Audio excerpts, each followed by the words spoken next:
guys, and welcome back to another episode of The Connector. I am Ariel Levitt. I'm so excited to be here with you guys today, and especially because I am recording in the studio with Devora. Devora Goldberg has a podcast called Attainable and Sustainable. Wow, I'm just choking up on my words for a second there. Attainable and Sustainable, which is just so fitting. Like, I'm so grateful we got connected through, actually through my cousin, which is really fun. And we started chit-chatting and it was like a lot in common, but your podcast is what I feel like what I was trying to do with my other podcast called Elevate Love, but you do it so much more beautifully, so much more beautiful than I feel like I even got to, because like you are just taking an amazing approach from like Orthodox Jewish perspective, but also like what Hollywood is showing and how everything. So let's touch more about that. So Devora, thank you so much for being here. Thank you so much for having me. It's a true pleasure. Oh my gosh, this is fun. So let's talk about your podcast a little bit and the reason why you started it. Great question. The reason why I started it wasn't actually much of a reason. So I was taking this course with Kathy Heller, and it was the kind of thing where I was just taking module by module every single week and just learning as I went and just doing my homework and following suit. And come week number 9 or 10, and it's like, oh, we're going to learn about podcasting. And I'm like, oh, that's not me. I'm not going to do this. I'm going to skip over this week and I'll just continue 10, 11, 12. And then something I may have even skipped that week of like reading the material because I'm like, I'm just never getting into this. And something snapped and it's like, I don't even know what it was, an inspiration or a thought that said, just read it, see what it says. And I read the material and I listened to the recordings and I said, yeah, I can take little baby steps. I think I can follow this. And I just jumped right into it. And it's very different than my day job. My day job and what people know me as is an interior designer. I do civil design. I do land development for early childhood preschools. And this topic of attainable and sustainable is something I've spoken about before in the past, but it wasn't consistent. I had spoken about it in front of crowds, in various crowds before COVID. And then once COVID hit and everything was in lockdown, it kind of just stopped, but I still felt this fiery feeling whenever I watched some kind of show or movie and I heard the message and I thought, what if they knew this other perspective? Where would that lead the world? Where would that lead this specific situation? Would it even happen? Would it even occur? And I guess I can go into examples if you'd like. Yes, because I think it's so amazing how open and vulnerable you are in your podcast too, which is so beautiful. Yeah, it's definitely a stance. It's a perspective where I personally don't feel a lot of people are talking about it. I could be wrong, and if other people talk about it, I love to discuss more with them. But it's interesting because my daughter Adina said to me the other day, she said "Ima," which is Hebrew for mom, in Hebrew, which is what my kids call me. She said, "Ima, do you think you're going to change the world? Do you think you're going to change people? Do you think people are going to listen to you?" And I thought for a moment, because she's 14 and I tell my kids I learn from them. So if she's telling me something, maybe there's something I should be listening from her. And I said, it's interesting you put it in that perspective because I'm not really trying to change people. I like to just give a perspective and put it out there and hear people's response and hear what their feedback on that is. And so far, the feedback from Jewish people across the spectrum, from religious, non-religious, affiliated, non-affiliated, has been amazing. People are just giving me great feedback. They didn't know about this perspective for some of them, or they just, they're just happy to hear in this context. And it's interesting because yesterday I was having a meeting with one of we're grouped together. This other course that I'm taking from Kathy had a podcast. So we're grouped together once a week and we meet with fellow team members. And I was telling them about my podcast, what it's about, because we all share with each other. And she happens to be a Jewish woman. She grew up non-religious, and she tells me, I grew up going to Hebrew school when I was, in my elementary years and my high school years. And there was always so much of a stress on speaking Hebrew, speaking the language, something which I never understood. I couldn't speak it. I didn't understand it. And that for me was Judaism. And she's like, I never knew that Judaism actually represented X, Y, and Z, what I was speaking to her about. And that was so uplifting for me to be able to touch people's hearts, people's lives on different levels and spectrums and backgrounds. Yeah. No, I was also thinking, I'm like, when I've listened to your episodes I feel like everything, the information you give is so unbiased too. It's just like, let me just give you this information. And that's what you're saying. You're like, you just want to give people a perspective. And that's really what it is. You're not trying to change people. You're not trying to have them come in, leave your episodes, I guess, with feel pressure in any way or any sort of way. You're just like, this is just what it is. And this is what could be. And this is what is just available also. Yes. And this is why some reasons why we do this or that or whatever it may be. And it's so nice because it's just like, oh, I don't feel pressured or forced. I just feel like I'm getting a little education. I'm getting some knowledge. I might want to incorporate a couple things into my life or whatever it may be. Right. And one of the things that you've spoken about on your podcast was, your atopic pregnancy, correct? Which was, it's so amazing. It's a very big thing. And that was, it was just very nice that you shared that with the world and talked about it because it's a hard thing to talk about. It's a hard thing to talk about. And I think to capture that experience, what you went through, because going through an ectopic pregnancy at the time that I was going through it, surrounded by all the details of the situation, you don't realize that you're really compounded with so many mixed emotions. And if you want, I can give a little background to the story here. Please. Yeah. Share with the listeners. I will, definitely. So the story took place, the crux of the story took place on Erev Yom Kippur, the day before Yom Kippur. And that's a day for Jews where they're really introspective. It's the day before they're going to be fasting. There's a lot of rituals going on. And leading up to that day, I was having a lot of pains on the left side of my stomach. And it was also accompanied by a lot of spotting. And as a mom and being busy with the kids, you kind of the pain part was like, okay, whatever, I'll take Tylenol or I won't because I don't have time to take Tylenol. I got to take care of the kids. Who cares? This pain will go away, just like a headache or something. And the pain didn't go away. And it was, and Tylenol wasn't doing anything. And it was getting progressive. And the other side of the story is that, or the other part that's important here is that I was spotting.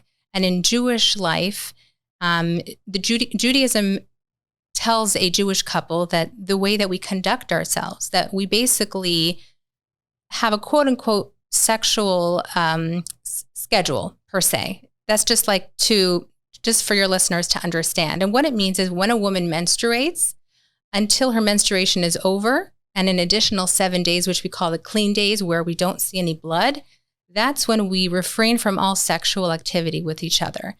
And it's a time to focus on the emotional side of marriage. It's a time to get that personal space that we all need from time to time. It's a time where in religious Judaism, we separate into our separate beds. It could be 2 different king size beds, 2 different queen size beds. It doesn't have to be tiny beds. We can spread out and have our space, spread out like a butterfly.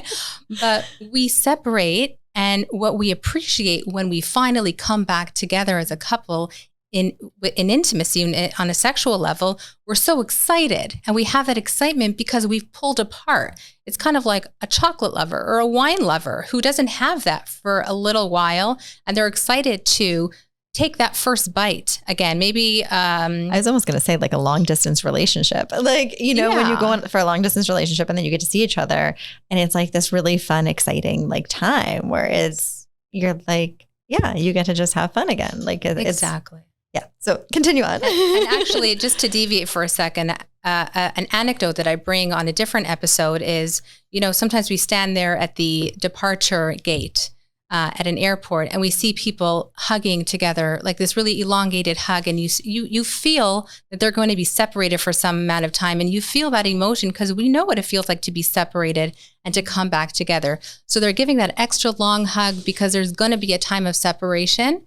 And then, of course, we translate that into the arrivals, the arrivals part of the airport when people reunite again, we feel that emotion of that reunion. So that's basically what's implanted within our marriage on a month-to-month basis. Yeah. At the end of our 2-week vacation from each other, well, it's not really vacation. We're living together under the same roof. Yeah. But at the end of it, the woman immerses in a ritual bath called a mikvah. Mm-hmm. So in my case, I had back to the story. That was a long deviation. I had my period, and I was counting my 7 clean days. And in the middle, I started spotting. So I said, oh, damn it. Okay, I got to start my 7 clean days again. So I start counting again. And then maybe on day 3, some more spotting. And according to Jewish law, if there's menstruation blood, you cannot immerse in the mikvah. You've got to have those 7 clean days. So I knew there was something wrong with my system. There's something going on. I just didn't know what. So about 2 weeks before the ectopic pregnancy was discovered, I had gone to my OBGYN and I said, something's wrong. I'm spotting and I have pain. And she checks me out and she's like, it's all good. If you want to stop the spotting, here's a birth control pill. Just take it and you'll be fine. But when a woman has her bodily intuition and she knows it's not about a pill and I don't just want to stop a spotting, I want to know what is the root, what's at the root of all this. So I go home and I know there's something wrong. Anyways, fast forward a week later, 2 weeks later, my husband's out of town. He was going to be a cantor for a large synagogue in Vancouver for like 1,000 people. And I didn't know at the time that this was going to occur. So I'm thinking I'm going to be home for Yom Kippur with my 3 kids. It's going to be relaxing. But the night before Yom Kippur, so the day before, I was having this extreme pain. The next morning I woke up, again, more extreme pain. And I said, I got to get myself checked out. So I called my grandmother. I said, can you come just spend some time with the kids? I don't want to get her scared. I said, I just need to get myself checked out. I think it's going to be fine. Long story short, I get to the hospital and they do a series of tests. First, they tell me you're pregnant, about 8-9 weeks, maybe even more. Forget the number at this point.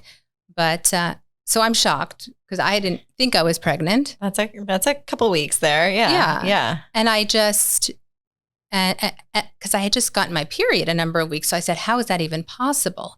But then couple that with the feeling, that motherly intuition of, oh my gosh, I have a child growing inside of me that's so special. You get that motherly instinct of love. And then they send me for an ultrasound and they say, we want to find out the source of the pain and the spotting. And then they discover that it's an ectopic pregnancy.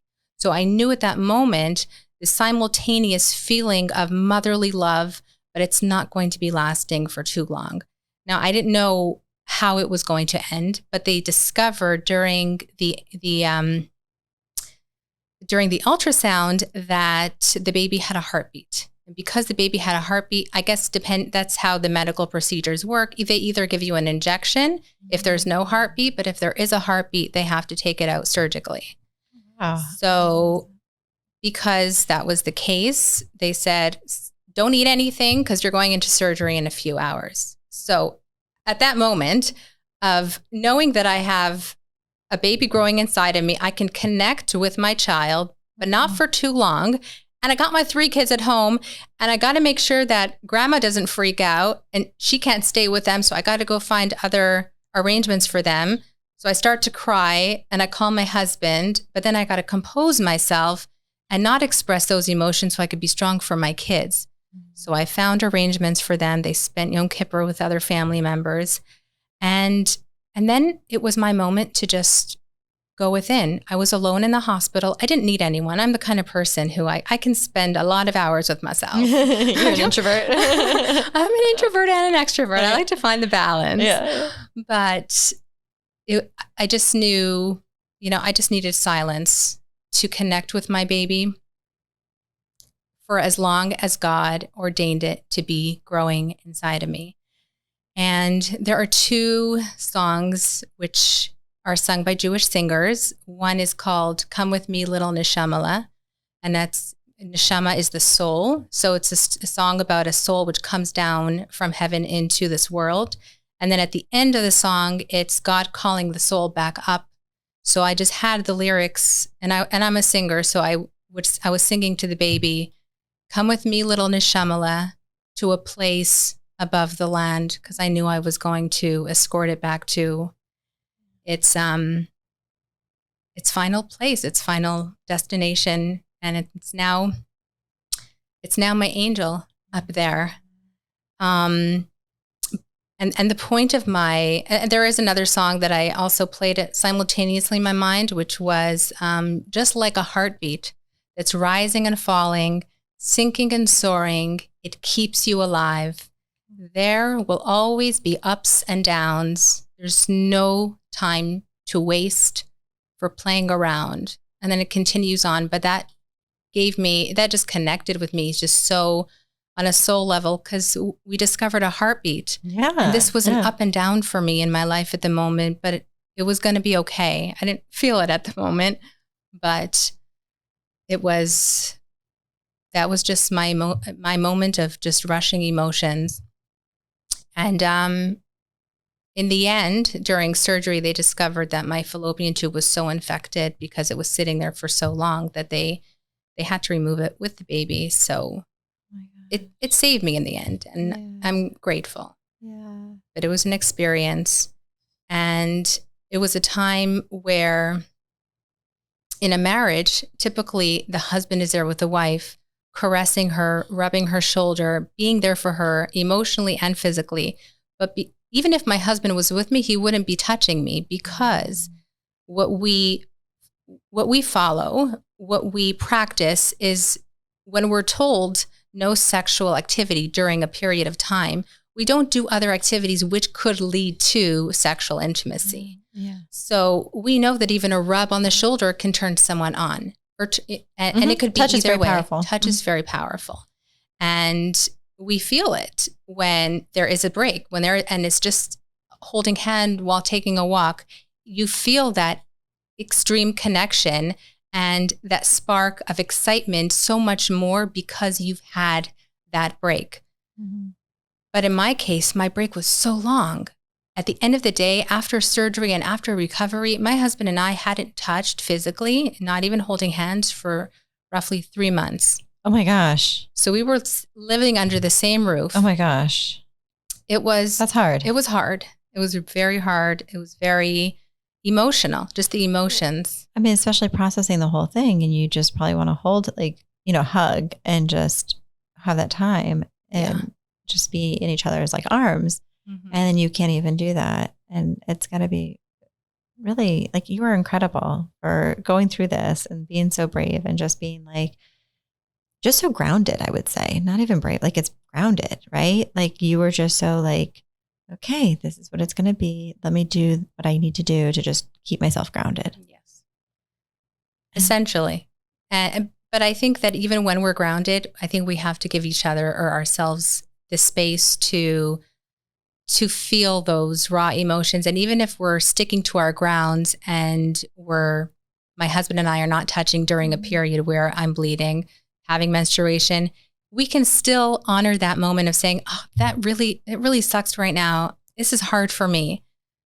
But then you maintain it because you know it's for a higher, greater good. Mm-hmm.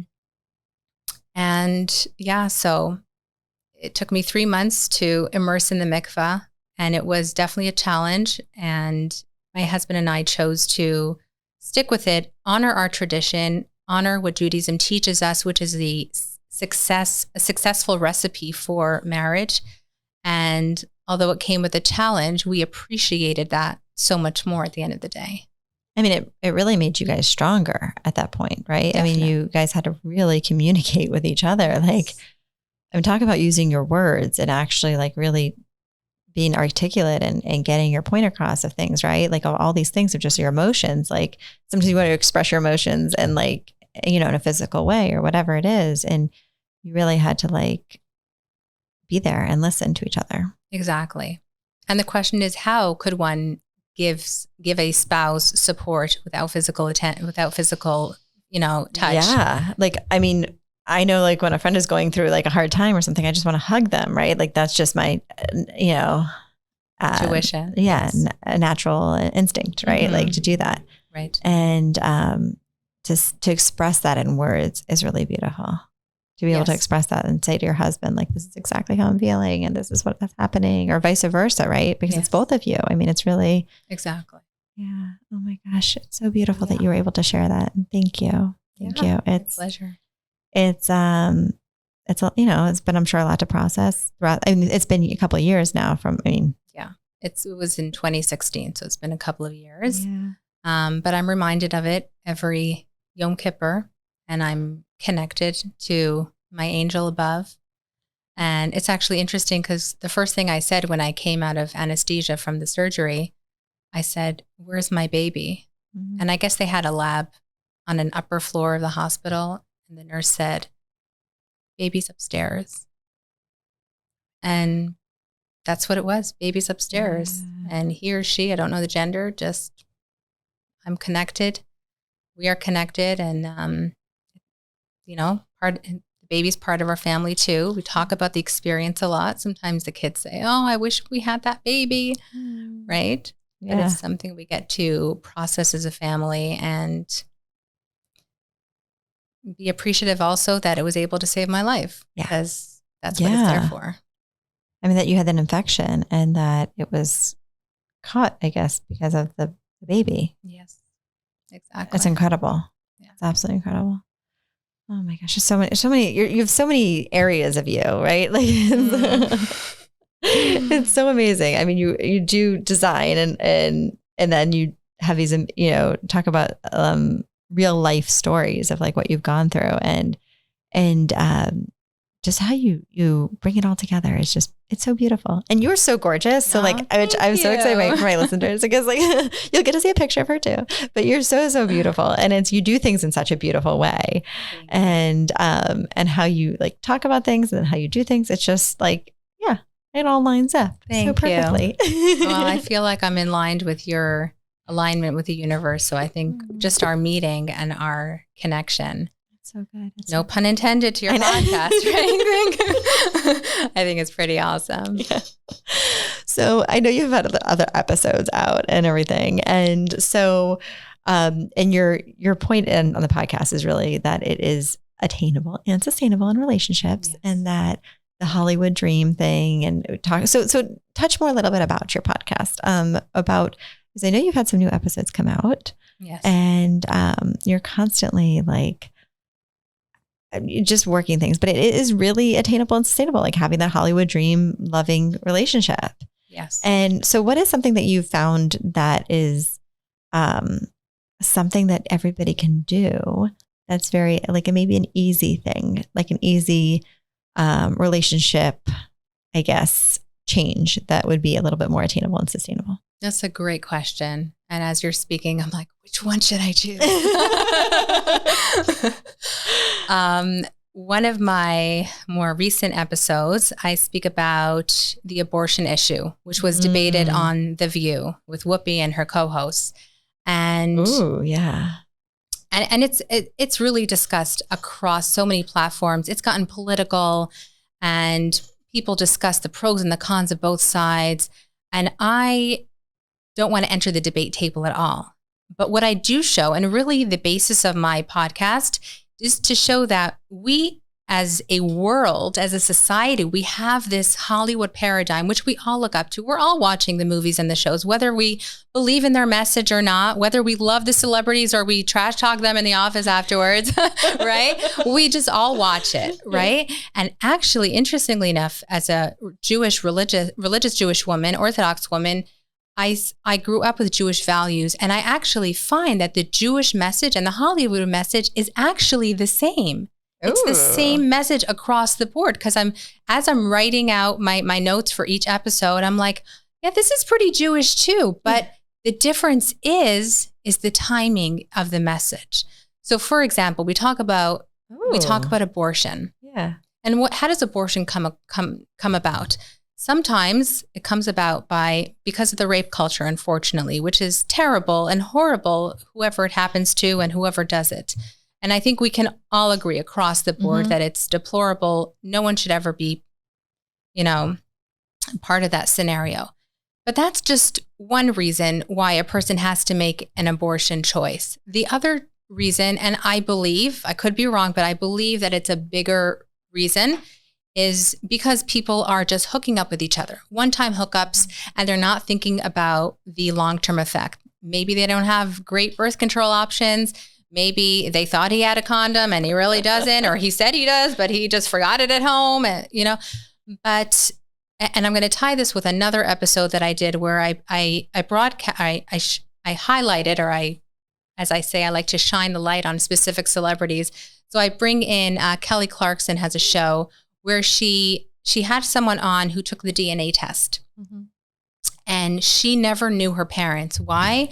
Because her parents had a one-night fling when they were teenagers, couldn't handle a baby, and they gave her up for adoption. So this is not the abortion issue, but it's the fact that a child was born to two parents and they were given up for adoption. And she says, it's very emotional, it's very sad. And she says, my mom just gave me up. She just literally, I didn't know much about her. And the show was emotional. And Kelly, at the end of the show, actually connects the dad with the daughter. So they actually bring in the dad. She didn't know that he was coming in. So she must be 45 years old and meeting her dad, her biological dad, for the first time. It was, it seemed like, she was talking about, they had connected, and she's like, we're going to meet next month. And she's like, actually, I have a surprise for you. He's right here in the studio.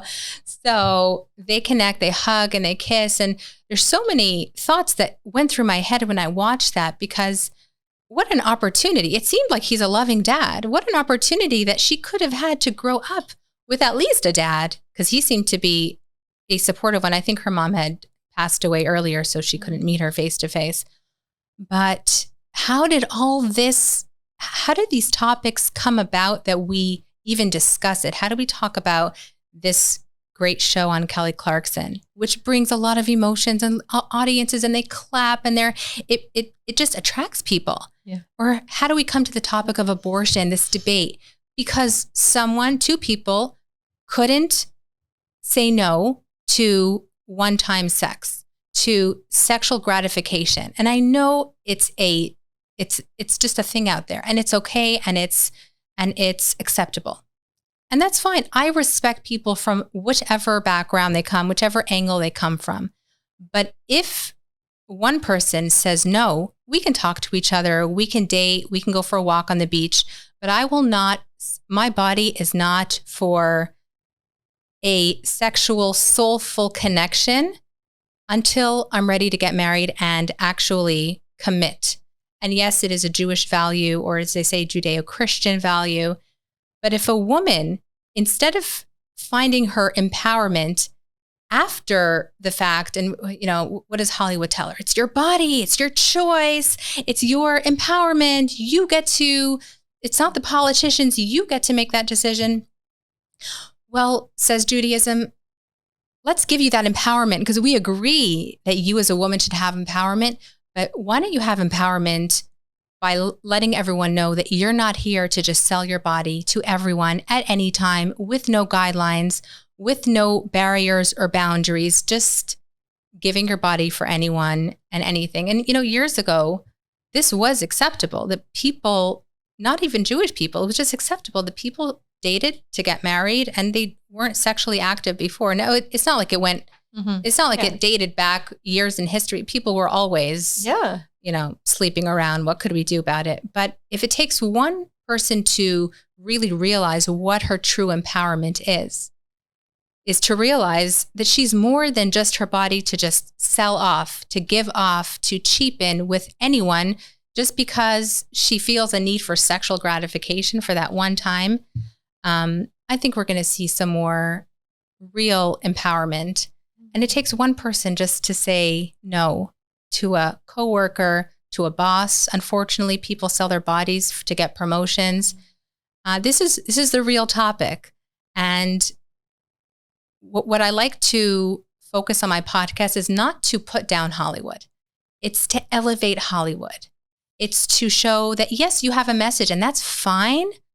But what is the real message here? Do we really want to empower women? Well, let's give them the true empowerment, which they can really regain their voice and find their own true value and exude that value to the world.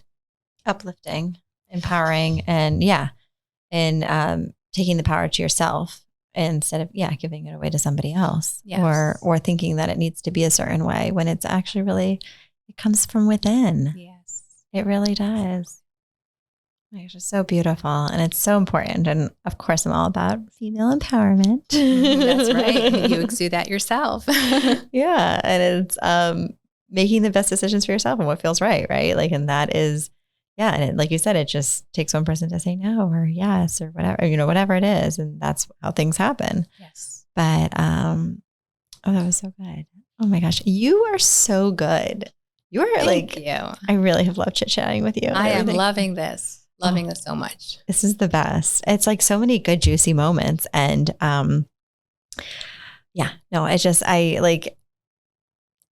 you're so good. You're so good. I'm like processing everything. I'm like, oh, this is good. This is good. But before we go, where can everybody find you and stay connected with you?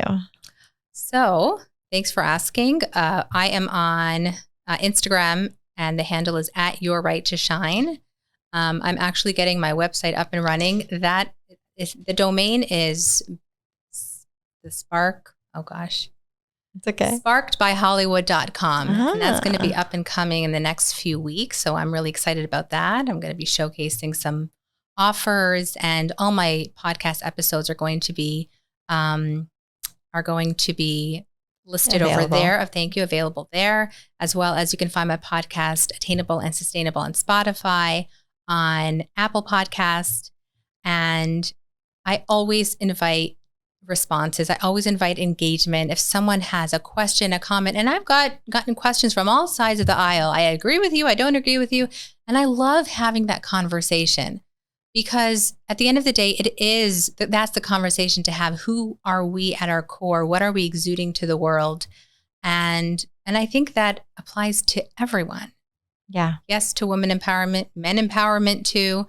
I think it's something I think it's a message that everyone can take away and feel good about themselves at the end of the day. Yeah. Are you being your highest and best? Like, are you living in your highest and best? And that's really what it comes down to, right? Like, that's what your whole message is about, is like getting everybody to feel their highest and best, which is so like important. Absolutely. Because a lot of us walk around the world at like 2% or 10% or like aware or good or feeling happy. Like, there's so many people. And if you can just feel more into yourself and feel more empowerment, then we can have more people walking around at 100%. Absolutely. Because everybody should be walking around at 100% every day. Yes. That's so good. And that 100% starts with feeling 100%. And then we broadcast that 100% to the world. Mm-hmm.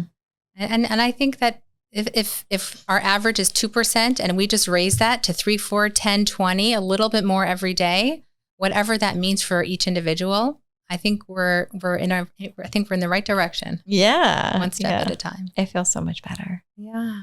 Oh, this is the best. Thank you for being on my podcast today. I have just enjoyed the conversation so much. Thank you for having me. It was a true pleasure. I look forward to seeing everybody next week for a whole new episode. But before we go, if you have any questions, comments, or concerns, or want to know more, please email me at arieltheconnector@gmail.com or connect with me on Instagram at ariel.levitt on Instagram. So I look forward to seeing you all next week for a whole new episode.